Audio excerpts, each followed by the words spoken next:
आज आपण बनवतोय आषाढी एकादशी विशेष छान पौष्टिक असे गूळ शेंगदाण्याचे लाडू। अगदी हे लाडू तुम्ही महिना 2 महिने जरी ठेवले ना तरी त्याला वास वगैरे काही येणार नाही आहे।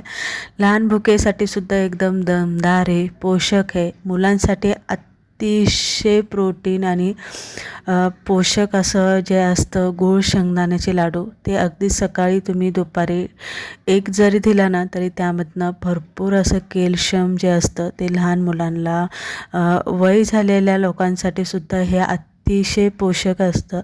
तर आज आपण असेच गूळ शेंगदाण्याचे लाडू कसे बनवायचे फक्त 2 साहित्यांमध्येच आपण हे बनवून घेणार आहे, त्यामुळे ते शेवटपर्यंत बघा।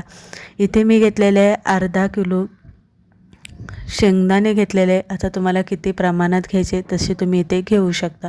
फक्त आपल्याला शेंगदाणे भाजताना गॅस थोडासा मीडियम आचेवरती ठेवायचा आणि चांगले खरपूस असे शेंगदाणे इथे भाजून घ्यायचे। जरासा गॅस बारीक केल्यामुळे शेंगदाणे भाजायला वेळ लागेल, पण आपल्याला चांगले कुरकुरीतपणा येईपर्यंत शेंगदाणे भाजून घ्यायचे। मोठ्या आचेवरती एकदम पटकन असे शेंगदाणे भाजायचे नाही। नंतर इथे शेंगदाणे भाजून झालेले अशा डाग पडेपर्यंत थोडेसे हलकेसे गार झाले की साल काढून घ्यायचे, किंवा तुम्हाला सालीसकट जरी हे पिसून घ्यायचं असेल तरी तुम्ही ते घेऊ शकता। नंतर इथे जो झाऱ्या आहे आपला तळणीचा तो घेतलेला आहे आणि त्याने जी वरची साल आहे ती काढून घेतलेली आहे। मिक्सरच्या भांड्यामध्ये घालून आपल्याला शेंगदाण्याचा कूट करायचा आहे। जास्त कूट असा बारीक करायचा नाही, थोडेसे शेंगदाण्याचे कण जे असतात ते राहिले पाहिजे। नंतर यामध्ये गूळ घालायचा आहे।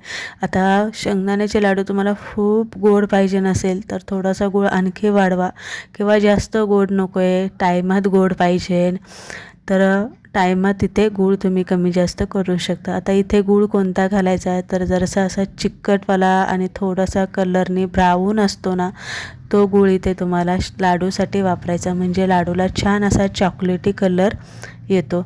आणि जर गूळ तुमच्याकडे तसा कडक असेल, असा नरमवाला नसेल जरासा, तर काय करा, थोडासा असा वाफेवरती ठेवा गरम गॅस शेजारी, म्हणजे तो जरासा असा नरम होतो आणि नंतरनं तो, किंवा तुम्ही गूळ टेचून सुद्धा यामध्ये घालू शकता। गूळ मिक्स केल्याच्या नंतरनं परत एकदा आपल्याला हा कूट जो आहे ना तो मिक्सरला फिरवून घेतलेला आहे, जेणेकरून गूळ व्यवस्थित मिक्स होतो आणि शेंगदाण्याच्या कुटाचा आणि गुळाचा एकजीव असा चिकटपणा तयार होतो। नंतरनं मिक्सरला फिरवून घेतल्याच्या नंतरनं परत एकदा ह्या गुठळ्या ज्या आहे त्या मोडून घ्या व्यवस्थित। तूप वगैरे आपल्याला इथे काहीही घालायचं नाही आहे। जर तुम्हाला महिना 2 महिने प्रवासामध्ये तुम्हाला जर हे लाडू न्यायचे असेल तर तुपाचा किंवा शेंगदाण्याच्या तेलाचा वापर अजिबात इथे करायचा नाही आहे। फक्त गूळ आणि शेंगदाणे आणि थोडीशी विलायची पावडर यामध्ये तुम्हाला घालायचे असेल तर तुम्ही घालू शकता। आणि त्यानंतरनं लाडू इथे आपल्याला बांधून घ्यायचे। आता लाडूची साईज तुम्हाला किती मोठी किती लहान साईजचे लाडू बांधून घ्यायचे तसे तुम्ही इथे हे लाडू बांधून घेता। जरासा जोर लावायचा, म्हणजे लाडू पटकन असा हातात घेतला तर फुटला नाही पाहिजे, कारण मुलांना देत असतो त्यावेळेस पटकन फुटला की पूर्ण मग त्याचा भुगा होऊन जातो।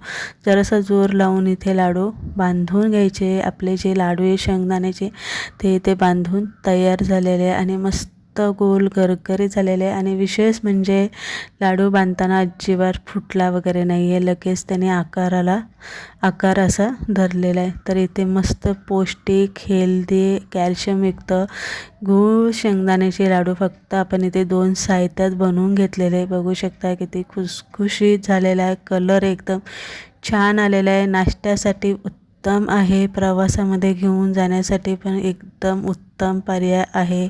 मधल्या वेळी छोटे भुकेसाठी, मुलांच्या छोटे भुकेसाठी सकाळचा एक लाडू जरी तुम्ही डब्याबरोबर दिला ना तरी दमदमीत असं पोट भरून राहणार आहे। तर तुम्हाला ही रेसिपी कशी वाटली हे कमेंट करून नक्की सांगा। आणि परत एकदा आपण अशाच उपवासाच्या नवनवीन रेसिपी आषाढी एकादशी निमित्त बघणार आहे, त्यामुळे तुम्हाला रेसिपी बघायला आवडत असेल तर हे कमेंट करून नक्की सांगा। नवीन असाल फ्रेंड आपल्या चॅनलला सबस्क्राईब नक्की करा। परत एकदा अशाच रेसिपी बरोबर भेटूया, तोपर्यंत बाय बाय।